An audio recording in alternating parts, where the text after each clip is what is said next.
원래 고린도라는 이 도시 자체가 아주 아름답고 화려한 도시였으며, 이 화려한 언변과 또한 지혜를 가장 높고 탁월한 그런 덕망으로 보는 도시였기 때문에 그곳에서 살았던 도시 사람들은 기본적으로 소양이 갖춰져 있었을 것이며, 그리고 굉장히 격양되고 신중한 사람들이었을 것이며, 남들 보기에 참 어른스럽고 지혜로운 사람들이다라는 평판을 기본적으로 그 도시에 살았던 사람들이 가지고 있었던 것은 아닐까라 생각을 해봅니다. 그런 의미에서 고린도 교회 사람들도 지혜를 추구하며 더 나은 것을 추구하는 사람들로서 분쟁과 시기와 분파라는 것들이 어떤 의미에서 생겨난 것일까? 여러분, 베드로를 추앙하고 뒤따르는 것이 잘못된 것이었을까요? 베드로는 한 번의 설교만에, 베드로의 설교를 통해 3,000명이 회심하고 주님께로 돌아오는 놀라운 부흥의 시작점을 알렸던 정말 대단한 사람이었습니다. 그래서 베드로의 설교를 듣고 이제 교회로 간 사람들은 당연히, 야, 베드로는 참 멋있어. 야, 베드로의 그 단호하고 확실한 설교의 말씀이 너무나도 멋져 보이지 않아? 야, 자, 베드로는 정말 탁월한 것 같아 라고 해서 베드로를 뒤따르는 그런 모습들이 아마 고린도 교회 성도들 중에서 있지 않았을까. 또 아볼로는 성경에서는 지혜가 많으며 그리고 성경에 능한 자라고 이야기를 합니다. 아마 아볼로가 가르치고 강의하고 설교를 했을 때에 저 사람은 참으로 깊다. 세상과 문화를 잘 읽을 줄 알며, 야, 참 지혜로운 사람이다. 그리고 정말 성경이 해박하다는 것을 누가 봐도 알겠구나. 참 아볼로 대단하다.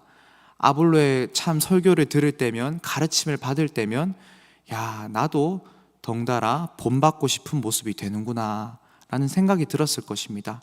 또 바울을 따르는 사람에게는, 야, 바울의 신학은 참 위대하다. 그리고 바울은 참 우리를 향해서 많은 수고와 열심과 희생을 다하여서 이 교회를 섬기지 않았는가. 야, 바울의 쓴 글들을 봐라. 너무 논리종연하고 참 지혜로운 말들로 가득하다. 오히려 지혜로운 사람들이기 때문에, 오히려 높은 소양을 갖춘 사람들이기 때문에 이러한 것들을 분별을 해내고 또 지혜롭게 따를 줄 알며 그랬던 사람들이 아니겠습니까? 우리가 보기에 오히려 고린도 교회 사람들이 더 어른스럽고 오히려 성숙한 사람은 아니었을까라는 생각을 이따금씩 해보게 됩니다. 아니었을 수도 있고요. 당연히 시기하고 분쟁하고 싸우고 편을 가르는 것은 당연히 미성숙하다고 보일 수 있겠지만, 오늘 우리가 봤을 때, 오늘 우리가 고린도 교회 사람들을 본다면 오히려 더 성숙한 사람들이 아닐까, 그런 생각을 오히려 우리가 가질지도 모르겠습니다. 고린도 교회 사람들이 가졌던 분쟁과 분파와 오히려 사람을 드러내는 것과 사람을 인정하고 뒤따르는 것은 고린도 사회의 문화에서는 오히려 높은 소양을 갖춘 사람, 덕망이 있는 사람, 그리고 성숙하고 어른스러운 사람들이 가졌던 문화였을지도 모릅니다. 여러분, 우리가 생각하는 흔히 어른스럽다라는 말은 어떤 말입니까? 철저히 자기를 내세워서 인정과 존경을 받아야 성공하는 사회에서 최대한 자신의 이름에 흠이 가지 않도록 철두철미한 사람을 우리는 어른스럽다, 성숙하다라고도 말할 수 있겠습니다. 그 누구도 책임져 주지 않기 때문에 나 스스로가 나 자신을 책임지고 증명하며 세상에서 인정받고 존경받는 그런 사람, 그리고 높은 학벌을 갖추고 뛰어난 문벌을 갖춰서 문벌이 되어서 사람들로부터 따르고 싶은 존경의 대상이 되는 사람을 우리는 어른스럽다, 성숙하다라고도 말할 수 있겠죠. 화려한 언변과 말로 자신의 지혜를 뽐낼 줄 알며 사람들을 휘어잡고 매료시킬 줄 아는 사람을 우리는 성숙하고 대단한 사람으로 볼 수 있을 것입니다.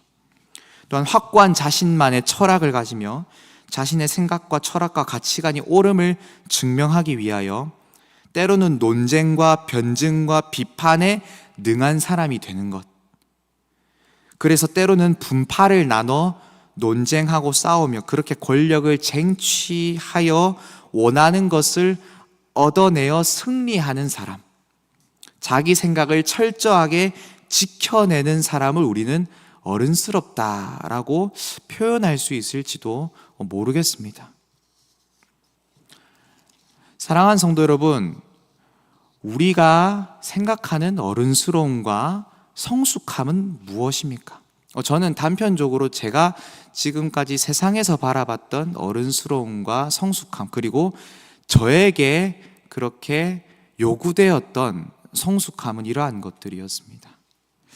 그러나 성경을 자세히 읽어보시면 오늘 사도 바울은 그리스도 안에서 너희는 아직 미성숙하다라고 고린도 교인들을 향하여서 그렇게 책망을 합니다.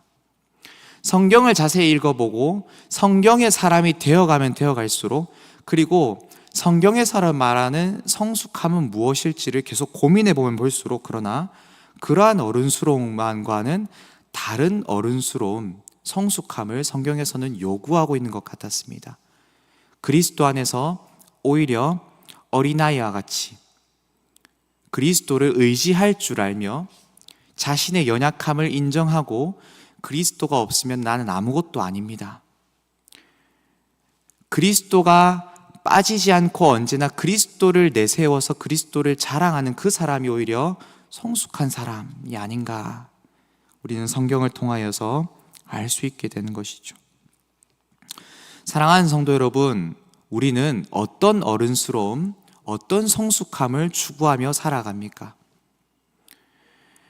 우리가 많은 지혜로운 언변과 지혜의 말들로 자신을 드러내고 사람을 드러내는 것이 성숙함이 아니라, 나는 아무것도 할 수 없습니다. 여러분, 열심히 살아갑니다. 열심히 살아감에도 불구하고 내가 아무리 열심히 살지만 그리스도의 은혜가 아니면, 그리스도의 보혈이 아니면, 하나님의 역사가 아니면 하나님, 저의 인생은 아무것도 아닙니다. 하나님 일하여 주시옵소서. 그렇게 어른스러움은 어떤 사람일까요? 우리는 강직함, 그리고 단단함, 그리고 세상이 말하는 어른스러움들에 너무 익숙해진 나머지 그리스도 안에서 오히려 어려지는 것, 그리스도를 의지하는 법들을 다 까먹어버린 것은 아닌지 우리가 한번 되돌아봤으면 좋겠습니다. 이제 말씀을 맺도록 하겠습니다. 그리스도 안에서 성숙한 사람, 그리스도 안에서 어른스러움, 진정한 성숙함은 오직 그리스도만 붙잡고 살아가는 사람입니다. 사랑하는 성도 여러분, 교회라는 것은 그리스도의 몸된 교회라고 합니다. 그리스도를 머리로 하는 지체들이 모여있는 교회입니다. 교회에서의 성숙함은 어떤 것일까요? 교회에서 남들의 도움과 힘 따위는 필요가 없어. 남들 앞에 나의 연약함을 드러낼 필요는 없어. 내가 교회에서 오직 본이 되는 모습으로 약한 사람이 아닌 강한 사람으로 그렇게 남아있는 것이 어른스러운 모습이야. 우린 또 그렇게 많이들 생각합니다. 당연히 성경에서는 본이 되어라라고 말합니다. 그러나 그 본은 어떤 본일까요? 인간의 연약함을 인정할 줄 알며 나의 약함을 서스럼 없이 드러낼 줄도 알고, 그러나 그것으로 무책임하게 끝내는 것이 아니라 그러면 그럴수록 그리스도의 은혜만을 붙잡고 그리스도 앞에 무릎 꿇고 그 은혜를 간구하는 사람, 성도들 앞에서는 겸손할 줄 알며 낮아질 줄 알며 내세우는 것이 아니라 하나님의 은혜만을 내세울 줄 아는 사람, 나보다 남을 더 낮게 여기고 높일 줄 아는 사람, 그러한 사람이 더욱 성숙하고 어른스러운 사람은 아닐지 돌아보게 됩니다. 여기 있는 저와 여러분이 세상에서 말하는 어른과 성숙함을 가진 사람들이 아니라 오히려 성경에서 말하는 그리스도 안에서 성숙한 사람, 오직 그리스도만 붙잡는 저와 여러분이 되시기를 주님의 이름으로 축복합니다. 우리 다 함께 오늘 들었던 말씀을 놓고 기도하시고 또한 각자 개인의 기도 제목을 놓고 기도하도록 하겠습니다.